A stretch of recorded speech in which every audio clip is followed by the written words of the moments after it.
The discovery. Dr. Elena Reyes rubbed her tired eyes and stared at the monitor in disbelief. The data couldn't be right. She'd been tracking celestial anomalies at the Atacama Large Millimeter Array for 7 years, but nothing like this had ever appeared before.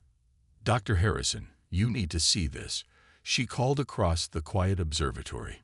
It was 3 a.m., and only a skeleton crew manned the facility.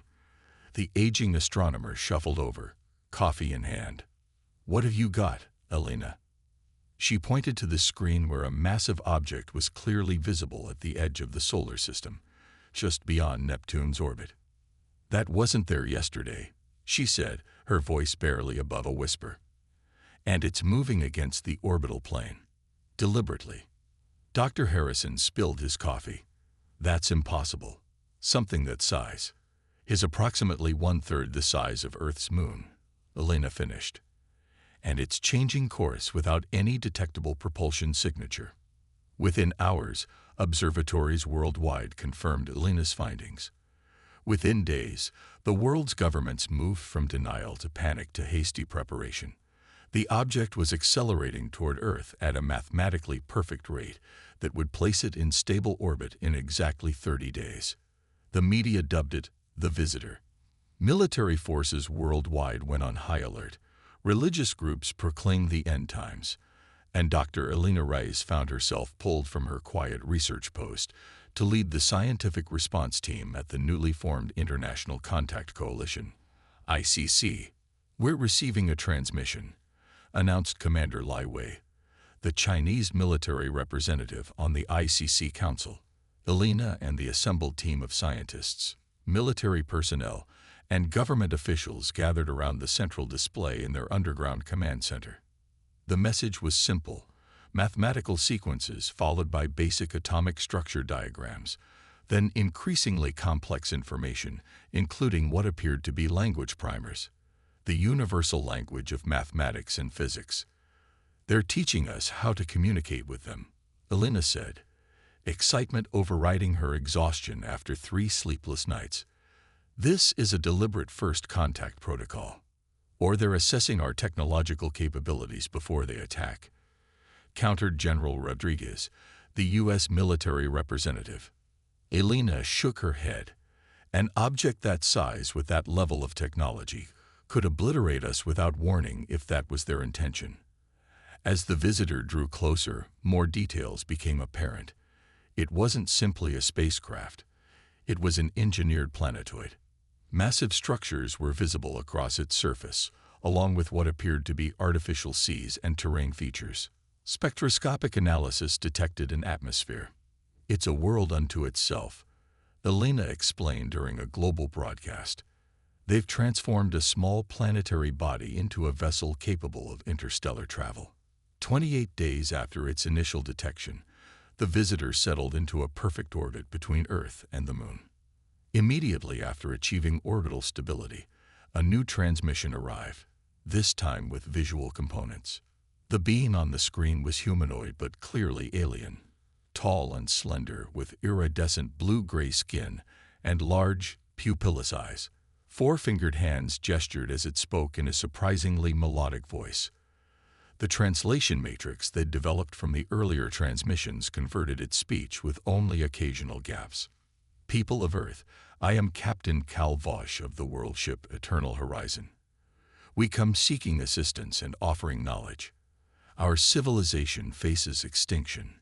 We have traveled for untranslatable time unit, searching for a compatible species. You are our last hope." The room fell silent. Elena felt a chill run down her spine, not from fear, but from the weight of the moment. Humanity had just been thrust onto the galactic stage. What kind of assistance could they possibly need from us? General Rodriguez muttered. They'd hollowed out a Dan moon and flown it across the stars. The answer came 3 days later when a delegation from Earth, including Elena, military representatives, and key government officials, was invited aboard the Eternal Horizon. Transport vessels would be sent to bring them to the world ship. The journey to the world ship took 4 hours in a sleek shuttle that operated with virtually no sensation of movement. Elena stared out the viewport at the approaching planetoid, its surface now clearly visible as a complex network of structures, domes, and what appeared to be vast agricultural areas. Their engineering is beyond anything we've ever imagined, she whispered to Dr. Takashi Yamamoto, the Japanese xenobiologist seated beside her. Yet they need our help, he replied. Fascinating contradiction. When they docked in a massive bay carved into the side of the world ship, Elena was the first human to step onto alien territory. The atmosphere was breathable as promised, though slightly thinner than Earth's. The gravity felt almost identical. Captain Calvosh greeted them personally, towering nearly 7 feet tall. Up close, Elena could see that what appeared to be skin was actually millions of tiny scales that shimmered with each movement. Dr. Reyes, the alien said, pronouncing her name carefully, we have studied your scientific contributions. Your understanding of quantum field theory is impressive for your civilization's development stage. Thank you, Elena replied, struggling to maintain professional composure while standing before an actual alien. We're eager to learn why you've sought us out specifically. Calvosh led them through corridors where other aliens worked at stations with living interfaces, technology that seemed to merge biological and mechanical components seamlessly. They entered a vast chamber with a ceiling that appeared to be transparent, showing the stars above. This is our Hall of Memory, Calvosh explained. Here, we record the history of our journey. The walls displayed three-dimensional images of strange worlds and nebula, places the world ship had visited across countless light years. Our civilization, the Ictoriani, achieved interstellar travel 8,000 of your years ago, Calvosh explained. We built 5 world ships to explore the galaxy. The Eternal Horizon is the last surviving vessel. What happened to the others? Elena asked. They were destroyed by the Void Heralds, Calvosh replied, the translation matrix unable to fully convey the mixture of fear and anger in the alien's voice. A holographic display activated in the center of the room, showing a swarm of angular obsidian black vessels surrounding and attacking another planetoid similar to the Eternal Horizon. The Void Heralds are a machine intelligence that evolved beyond their creator's control. They consider organic life inefficient and unnecessary. They have hunted us across 17 star systems. And they're still pursuing you, General Rodriguez stated, finally understanding. Yes, they will reach this solar system within 6 of your months. We came here because your species possesses something unique, something we lost generations ago during our long exile among the stars. What could we possibly have that you need? Elena asked. Calvosh's large eyes fixed on her with an intensity that made her pulse quicken. Genetic diversity, the alien captain replied, and adaptability born from it. Our population has dwindled to fewer than 10,000. Genetic degradation threatens our extinction, even if we escape the Void Heralds. Our scientists believe human DNA contains compatible sequences that could save our species. The revelation stunned the human delegation. They hadn't come as conquerors, but as refugees seeking biological salvation. And what happens when these Void Heralds arrive? General Rodriguez demanded. You've brought their wrath to our doorstep. We will share all our technology, Calvosh responded. Together, we might accomplish what neither of us could alone, defeat them. As the implications sank in, Elena realized they stood at the threshold of humanity's greatest challenge and opportunity. The Ixoriani needed humanity's genetic diversity and unpredictable creativity. Humanity needed the Ixoriani's advanced technology to face a threat they couldn't possibly confront alone. If we refuse, asked the Russian representative, then we will continue our journey, Calvosh said simply. And you will face the Void Heralds alone when they arrive. They detected your radio transmissions decades ago. Even if we leave, they will still come. Elena looked around at her fellow humans, seeing the same realization dawn on their faces. There was no going back to humanity's isolated existence. For better or worse, Earth had just been drawn into a galactic conflict. I believe we should consider an alliance, she said, stepping forward. This could be the beginning of something extraordinary for both our species. Chalvosh's scales rippled with what Elena hoped was a positive emotion. Or the end of everything, the general muttered under his breath. As they continued their tour of the world ship, seeing the technological marvels and meeting more Xoriani, Elena couldn't shake the feeling that humanity was woefully unprepared for what lay ahead. Yet something about the aliens' desperate journey across the stars to find help stirred her. If these beings with their incredible technology and ancient civilization needed humans, perhaps there was something special about Earth's inhabitants after all. What they didn't realize was that Captain Calvosh had not told them everything about why the Xoriani had chosen Earth. There was another reason, one that would soon become clear as humanity faced its greatest challenge. The Alliance. 3 months after first contact, the Eternal Horizon had become a hub of unprecedented cooperation between humans and Xoriani. Shuttles traveled constantly between Earth and the world ship, carrying scientists, engineers, and diplomats.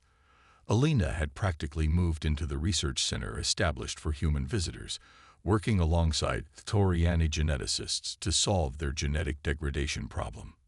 Your DNA contains extraordinary redundancies, explained Nila, the lead Xoriani biologist.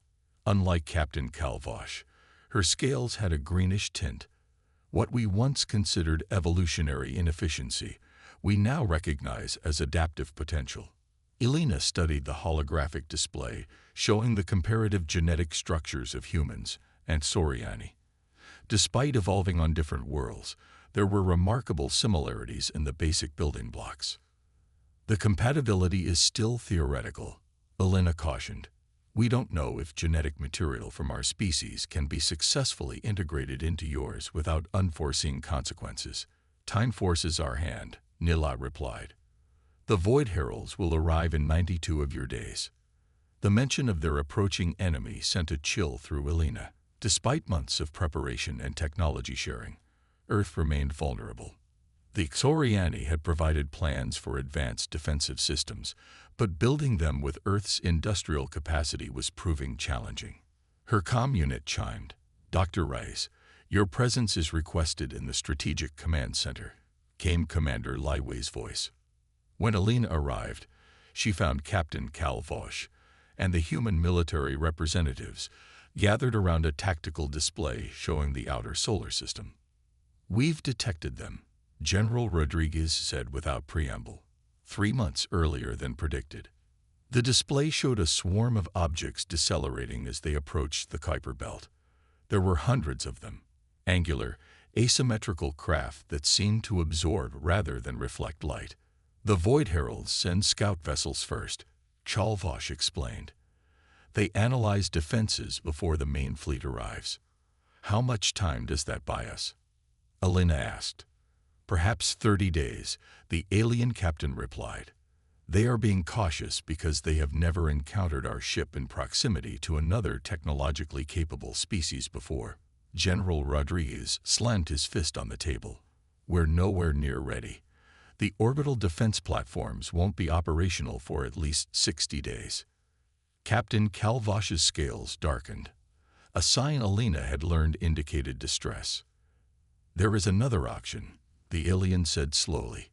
One I had hoped to avoid. All eyes turned to the captain. The Eternal Horizon was designed with a final defensive measure, a gravitic pulse that can disrupt any technology within half a light year. It would destroy the Void Herald scout vessels. That sounds perfect, Commander Lai said. Why haven't you mentioned this before? Because it would also disable the Eternal Horizon's core systems for approximately 70 days while they reset. We would be vulnerable, unable to maneuver or defend ourselves. And Earth? Elena asked. The pulse would temporarily disable much of your planet's electrical infrastructure as well. Your civilization would survive, but there would be significant disruption. The implications were staggering. Global blackouts, communications failures, potential loss of life support systems in critical facilities. Even if we survive the pulse, what happens when the main Void Herald fleet arrives and finds their scouts destroyed. General Rodriguez demanded. They will come in force, Calvache admitted. But by then, the Eternal Horizon will be operational again. We can position ourselves to defend Earth. Elena saw the plan's fatal flaw immediately. You'd be sacrificing your people to save ours. Captain Calvache's large eyes fixed on her. We have fled for generations, Dr. Reyes. Perhaps it is time we stood our ground. As the military representatives debated the merits of Calvache's plan, Elena left the command center, her mind racing. There had to be another solution, one that didn't require either civilization to sacrifice itself. She hurried back to the research lab, where she'd been working with Nila on the genetic compatibility problem. An idea was forming, wild and possibly desperate, but with potential. Nila, she called as she entered the lab. The void ships, their machine intelligence correct. The Xoriani looked up from her workstation. Yes, self-replicating artificial intelligence that evolved beyond their creator's control. So they communicate with each other, share information through some kind of network. Yes, their consciousness exists distributed across their vessels. Why do you ask? Elena's pulse quickened.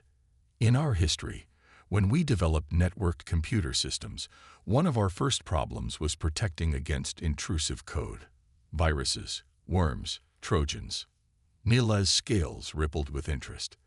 The concept exists in our history as well, though the Void Heralds have evolved defenses far beyond simple intrusion countermeasures. But what if we don't try to attack them conventionally? Elena proposed. What if we create something they've never encountered before, a hybrid code structure combining Xoriani quantum algorithms with human-style chaotic intrusion methods? For the next 20 days, Elena led a mixed team of human computer scientists and Xoriani technologists in creating what they called Pandora, a digital weapon unlike anything either civilization had developed before. While the militaries prepared conventional defenses, Elena's team worked in secret, authorized only by Captain Calvache and a select few human leaders. The scout vessels continued their approach, methodically scanning the solar system. Earth governments implemented emergency measures, preparing their populations for possible attack or disruption from the gravitic pulse, the fallback plan if Elena's team failed. The beauty of Pandora is its unpredictability, Elena explained during the final briefing. It combines Xoriani quantum computing principles with human chaos theory and evolutionary algorithms. It doesn't just attack the Void Herald systems. It evolves as they respond, learning and adapting in ways they cannot predict. How do we deliver it? General Rodriguez asked, skepticism evident in his voice. That's where we need your help, Captain, Elena said, turning to Calvache. We need to broadcast it on frequencies the Void Heralds will automatically analyze. The plan was set. As the scout vessels reached Jupiter's orbit, the Eternal Horizon began broadcasting what appeared to be distress signals, irresistible bait for the scouts to intercept and analyze. Hidden within these transmissions was Pandora, waiting to be unleashed. Elena stood on the observation deck of the Eternal Horizon, watching distant points of light that were the approaching enemy. Captain Calvache joined her, the alien's normally composed demeanor showing signs of strain. In all our generations of fleeing, we never attempted to fight them directly, the captain said quietly. Sometimes the best defense comes from those with less advanced technology. Elena replied. We're too primitive to know what's impossible. Calvache made a sound that Elena had learned was laughter. That is precisely why I brought us to Earth, Dr. Reyes. Your species lacks our knowledge but possesses something we lost, audacity. The moment of truth arrived as the scout vessels intercepted the Eternal Horizon's transmissions. For several tense hours, nothing happened. Then, one by one, the scouts began behaving erratically. Some drifted off course, others spun in place. Several simply went dark. Pandora is working, Elena whispered, hardly daring to believe it. Their distributed network is actually making them more vulnerable. They're infecting each other faster than they can isolate the compromised units. The victory was short-lived. A new signal appeared at the edge of the solar system. Massive vessels, far larger than the scouts. The main fleet, Captain Calvosh said grimly. They've detected the loss of their scouts and responded faster than anticipated. What happened next would be remembered in human history as the Solar Stand. As the Void Herald fleet approached, they found not one but two civilizations prepared to fight. Earth's hastily constructed defense platforms, built with Soriani technology, deployed alongside the Eternal Horizon's formidable weapon systems. The battle raged for 3 days. Void Herald ships penetrated as far as Mars before something unexpected happened. The infected scout vessels, now completely under Pandora's control, turned against their own fleet. The chaos was magnificent, a testament to the unpredictable nature of the hybrid weapon Alina's team had created.